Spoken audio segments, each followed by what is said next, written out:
What is up, everybody? DanDanTheFireman here at the Firehouse. Welcome, welcome, welcome. We're going to be talking about 3 motorcycle mistakes I don't want you to make that are going to end up in crashes. We're going to be talking about this one right here. It's going to be a group motorcycle ride mistake. Also, what we have here is a motorcycle braking mistake. Hi, everybody. Also, a motorcycle cornering mistake. Now, these are things that happen all the time. Corners, intersections, extremely dangerous for motorcycle riders. So we're going to be talking about a lot of these different things in class. Let's go ahead and head in there and talk about it. All right, so we're going 120. Riding in a group, the danger comes by surprise. Yeah, we're blocking the roadway for anybody behind us, and there it is.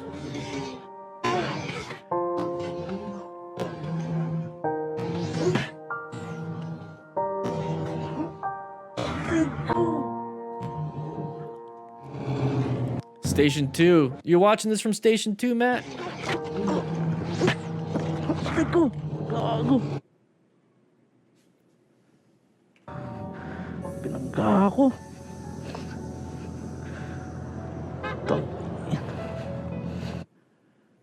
All right, so it looks like he's got some road rash, or not road rash, but his gears kind of tore up. Big group ride. Very, very careful. Good, he's slowing down traffic. That's the important thing. Try your best to get out of the roadway. Go on the other side if you can. I like acquire and utilize personal protective equipment a little better. Acquisition. They're principles. So if you, a smart rider principle of always seeking out and recognizing, always maintaining your fundamental skills, acquiring and utilizing, rescuing, and teaches. It's their action steps I want you guys to take. All right, so we're going 123 kilometers. When riding in a group, the danger comes by surprise. So these two right here up in front, they are slowing down, and we had to slow down.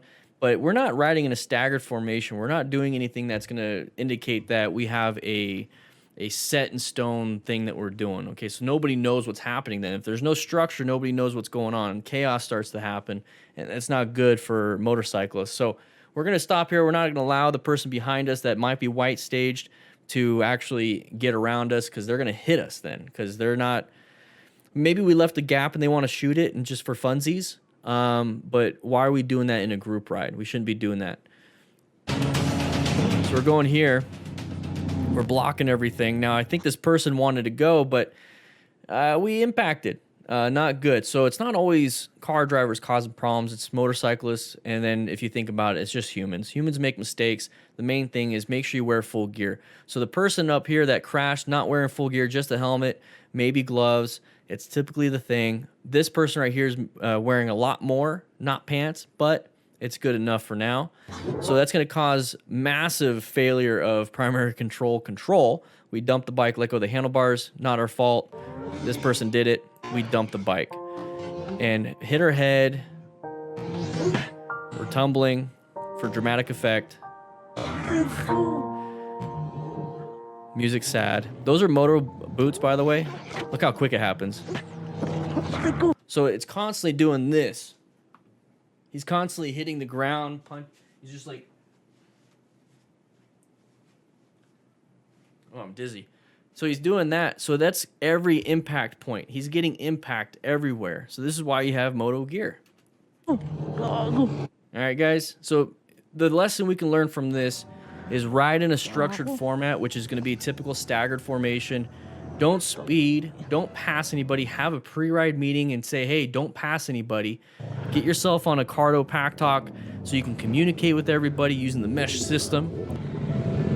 And hopefully it'll prevent a lot of this. Part of being a smart rider is acquiring and utilizing personal protective equipment. So make sure you grab yourself a jacket just like this one from Renzzi using the link in the description. It's an affiliate link. It helps me out. No extra cost to you. Plus, it lets Renzzi know that the DanDan crew is pretty badass, and they actually grab some gear. Anyways, click that link. I'll see you soon. All right, so we're going through here. Just in front of an oncoming biker who may not have been able to brake or just misjudge the situation. Okay, so he doesn't have full gear. Now, maybe he can't afford it. Maybe not. Oh! Okay, it's that person. Interesting. Okay, we're going to have to go look at that again real quick. Just misjudge the situation. So we have that rider way over there, hauling butt, and dumped the bike before even touching it. What do you think happened there, class? Write it in the comments. What do you think happened? Why did that motorcyclist crash before even touching the car? All right, so here we go. He's going to dump the bike. He doesn't have full gear. So here we go. Better view. So he's trying to slow down. You see how he's jostling and... Oh, he did touch. But it was barely anything and he dumped the bike. He didn't have a lot of traction. Typically what happens is people dump the bike prior. It's because they panic broke and lost traction completely on that front tire. Right, Motos with Matt? Finally, you joined. Jeez. Senior crew member, baby. Woo! You're a chief, though. Interesting. Right here, make sure you wear full gear. That's just another thing. This is right here is the acquisition. I keep saying acquisition. It's acquire and utilize personal protective equipment as a smart rider. Make sure you do that. All right, so we're going to be going through this one. Sun in the eyes, possibly, you think? An accident at 50 miles per hour. Nothing serious happened to the biker, which... Oh, corners, orange stage. You got to prep and ready for that. Oh, low side. Low side. So we watched that crash. We did that whole trauma AAR. And it was a low side because of traction loss on that front tire. Now, if you go too fast and turn at the same time, you can have the same exact traction loss as a panic brake, and that's what happened here. So we have mechanism of the whole right side, impacts to the right shoulder, right elbow, right knee, right hip, abrasions to the right side of the body, has a helmet on, so he's doing fine. Yeah, I'm good. A little too fast in that corner. I'm good. I'm good. Did good. Oh. His gear saved him. So situationally, he wasn't aware. He wasn't going to orange stage. He didn't do slow press and roll. And then also was not using his fundamental skills of turning. And then the only thing that really saved him in this situation is going to be the acquisition and acquiring of personal protective equipment. He actually used it. So he had a full, he had a jacket, pants. I think these are normal pants, so still get yourself some good pants. I think he's got Moto boots. He's got good gloves, helmet, jacket. So for the most part, he's going to be fine. You still have that impact. You're still going to possibly have some forces transmit into your chest. Then you're going to maybe lose your air because the diaphragm got pushed a little bit. But I think he's going to be fine. So let's go back just a little bit.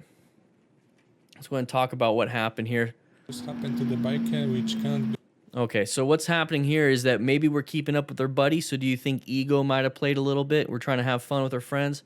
Probably not. Probably just felt like he could do this anyways. But sun is in the eyes, maybe. Couldn't see a rough patch of gravel or anything like that. You never know. So I don't like to push the limits. I'm just trying to get home or I'm just trying to get to the store on my bike. I don't need to push the limits. Yes, it's fun, but getting home to my family is even more fun. So we're going to get to this.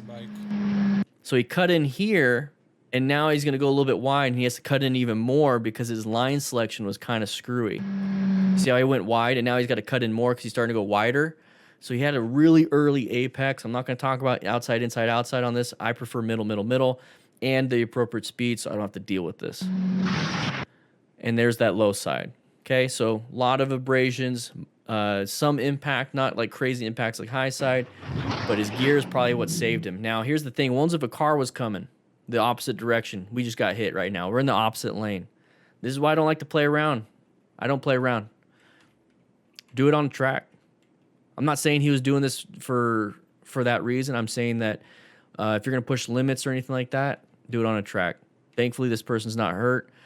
Too bad, and I think it was just a straight-up accident. Guys, if you like this kind of stuff, we do this every Tuesday and Thursday on this channel at 3 p.m. Mountain Standard Time live, so make sure you check that out. But if you want to check out some other things like this video right here or this video right here, please do so. It supports the channel. Click that like button, by the way. Check into class. Anyways, I'll be seeing you around.